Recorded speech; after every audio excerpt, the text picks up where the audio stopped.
आप सभी को चैत्र नवरात्रि की हार्दिक शुभकामनाएं।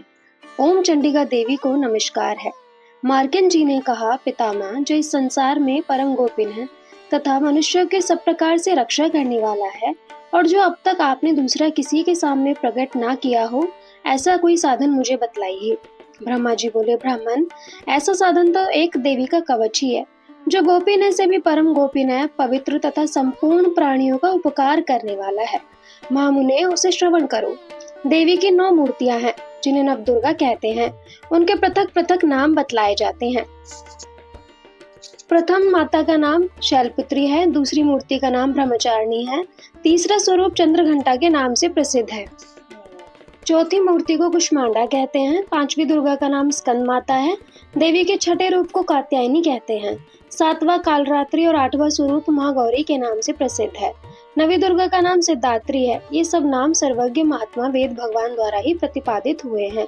जो मनुष्य अग्नि में जल रहा हो, रणभूमि में शत्रुओं से घिर गया हो, विषम संकट में फंस गया हो तथा इस प्रकार भय से आतुर होकर जो भगवती दुर्गा की शरण में प्राप्त हुए हों, उनका कभी कोई अमंगल नहीं होता। युद्ध के समय संकट में पड़े रहने पर भी उनके ऊपर कोई विपत्ति नहीं दिखाई देती। उन्हें शोक, दुख और भय की प्राप्ति नहीं होती। जिन्होंने भक्ति पूर्वक देवी का स्मरण किया है, उनका निश्चय ही अभ्युदय होता है। देवेश्वरी, जो तुम्हारा चिंतन करते हैं, उनकी तुम निसंदेह रक्षा करती हो।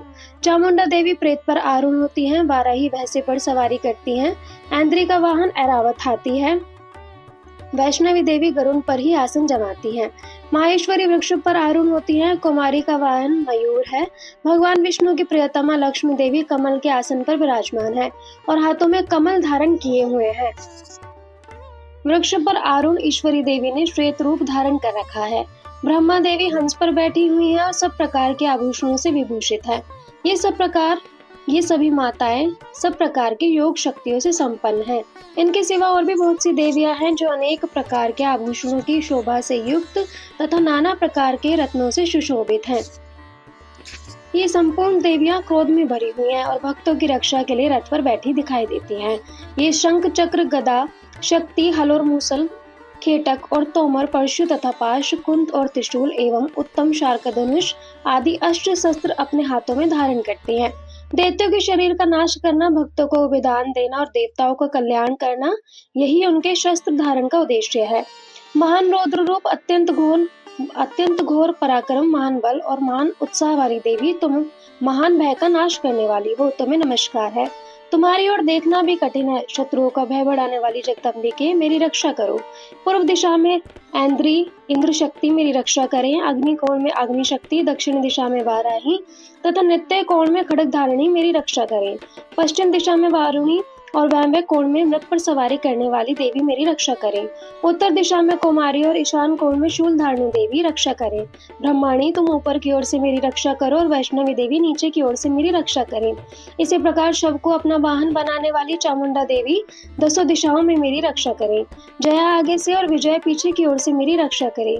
वाम भाग में अजिता और दक्षिण भाग में अपराजिता रक्षा करें। उद्योतनी शिखा की रक्षा करें। उमा मेरे मस्तक पर विराजमान होकर रक्षा करें। ललाट में मालाधारी रक्षा करे और यशस्विनी देवी मेरी बोहों का संरक्षण करे। बोहों के मध्य भाग में त्रिनेत्रा और नथनों की यमघंटा देवी रक्षा करें। दोनों नेत्रों के मध्य भाग में और शंखिनी और कानों में द्वारवासिनी रक्षा करें। कालिका देवी कपोलों की तथा भगवती शांकरी कानों के मूल भाग की रक्षा करें। नासिका में सुगंधा और ऊपर के ओठ में चर्चिका देवी रक्षा करें। नीचे के ओठ में अमृत कला तथा जिह्वा में सरस्वती देवी रक्षा करें। कुमारी दांतों की और चंडिका कंठ प्रदेश की रक्षा करें। चित्रघंटा गले की घाटी की और महामाया तालुओं में रहकर रक्षा करें। कामाक्षी थोड़ों की और सर्वमंगला मेरी वाणी की रक्षा करें। भद्रकाली ग्रीवा में और धुरंधरी पृष्ठवंश में रहकर रक्षा करें। कंठ के भारी भाग में नीलग्रीवा और कंठ की नली में नलकुंवरी रक्षा करें। दोनों कंधों में खड़गनी और मेरे दोनों भुजाओं की वृषधारिणी रक्षा करें। दोनों हाथों में दंडिनी और उंगलियों में अंबिका देवी रक्षा करें। सुलेश्वरी नखों की रक्षा करें। कुलेश्वरी कुक्षी में रहकर रक्षा करें। महादेवी दोनों स्तनों की और शोक विनाशिनी देवी मन की रक्षा करें। ललिता देवी हृदय में और शूलधारिणी देवी उदर में रहकर रक्षा करें। नाभि में कामिनी और गुहा भाग की गुहेश्वरी रक्षा करें। पूतना और कामिका लिंग की और महिषवाहिनी गुदा की रक्षा करें। भगवती कटी भाग में और विंध्यवासिनी घुटनों की रक्षा करें। संपूर्ण कामनाओं को देने वाली महाबली देवी दोनों पिंड लोकों की रक्षा करें। नरसिंह देवी दोनों घुटनों की और तेजस्वी देवी दोनों चरणों के पृष्ठ भाग की रक्षा करें। श्री देवी पैरों की अंगुलियों में और तलवासिनी पैरों के तालुओं में रहकर रक्षा करें। अपनी दाढ़ों के कारण भयंकर दिखाई देने वाली दृष्ट कराली देवी नखों की और ऊर्ध्व केशनी देवी केशों की रक्षा करें। रोम विलाय के छिद्रों में कोबेरी और त्वचा की बागेश्वरी देवी रक्षा करें। पार्वती देवी रक्त मज्जा वसा मांस हड्डी और मेद की रक्षा करें। आंतों की कालरात्रि और पित्त की मुक्तेश्वरी रक्षा करें। मूलाधार आदि कमल कोशों में पद्मावती देवी और कफ में चूड़ामणि देवी स्थित होकर रक्षा करें। नख के तेज की ज्वालामुखी रक्षा करें, जिसका किसी भी अस्त्र से अस्त्र भेदन नहीं हो सकता, वह बेता देवी शरीर की समस्त संधियों में रहकर रक्षा करें। ब्रह्माणी आप मेरे वीर की रक्षा करें। छत्रेश्वरी छाया की तथा धर्म धारिणी देवी मेरे अहंकार मन और बुद्धि की रक्षा करें। हाथों में व्रज धारण करने वाली व्रजस्त्र देवी मेरे प्राण अपान व्यान उदान और समान वायु की रक्षा करें। कल्याण से शोभित होने वाली भगवती कल्याण शोभना मेरे प्राण की रक्षा करें। रस रूप गंध शब्द और स्पर्श इन विषयों का अनुभव करते समय योगिनी देवी रक्षा करें तथा सतोगुण रजोगुण और तमोगुण की रक्षा सदा नारायणी देवी करें। वाराही आयु की रक्षा करें, वैष्णवी धर्म की रक्षा करें तथा चक्रनी देवी यश कीर्ति लक्ष्मी धन तथा विद्या की रक्षा करें। इंद्राणी आप मेरे गोत्र की रक्षा करें। चंडिके तुम मेरे पशुओं की रक्षा करो। महालक्ष्मी पुत्रों की रक्षा करें और भैरवी पत्नी की रक्षा करें। मेरी पद की सुप्ता तथा मार्गकारी क्षेमकारी रक्षा करें। राजा के दरबार में महालक्ष्मी रक्षा करें तथा सब और व्याप्त रहने वाली विजय देवी संपूर्ण भयों से मेरी रक्षा करें।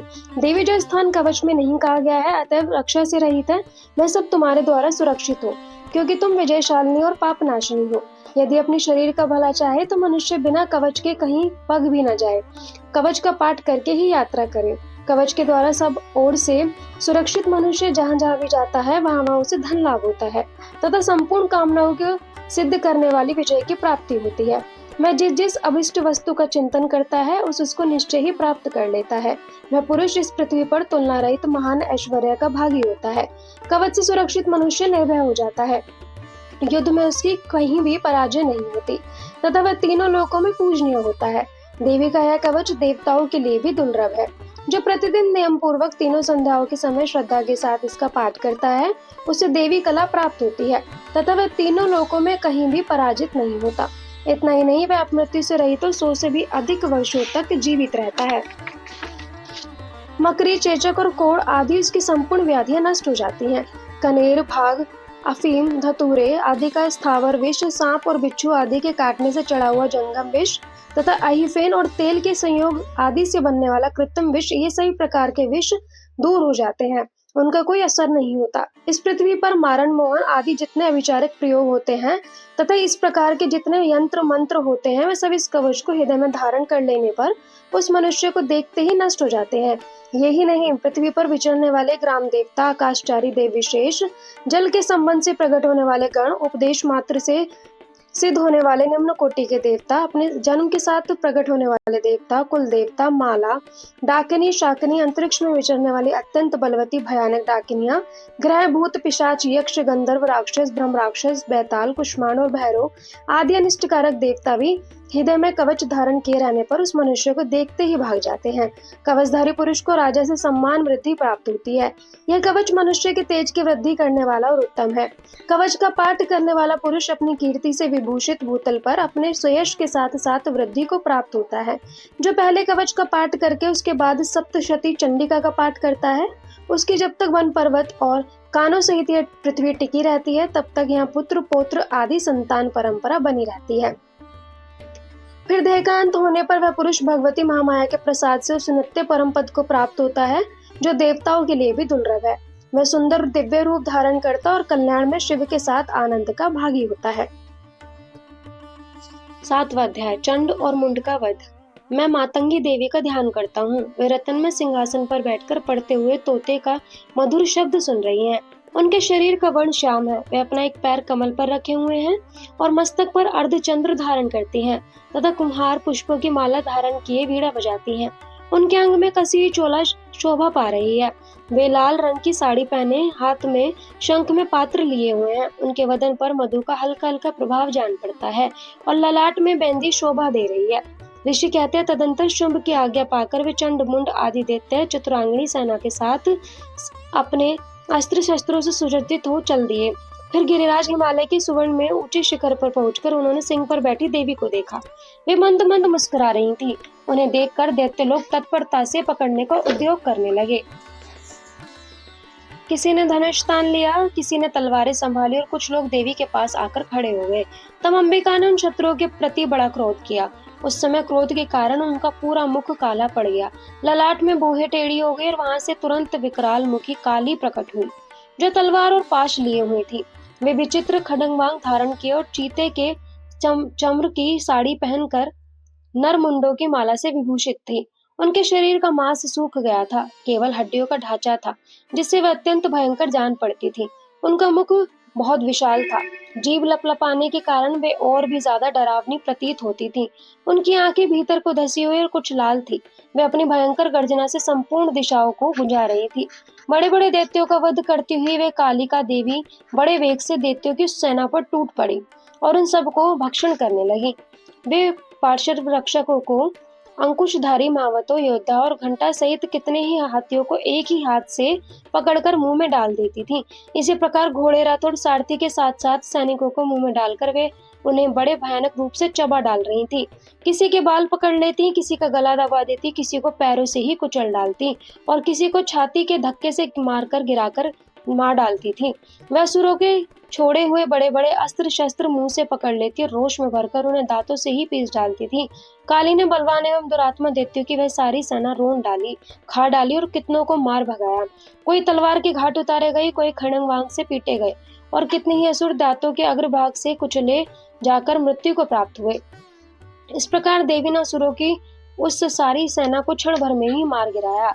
यह देख चंड उन अत्यंत भयानक काली देवी की ओर दौड़ा तथा महादैत्य मुंड भी अत्यंत भयंकर बाणों की वर्षा से तथा हजारों बाढ़ चलाए हुए चक्रों से उन भयानक नेत्रों वाली देवी को आच्छादित कर दिया।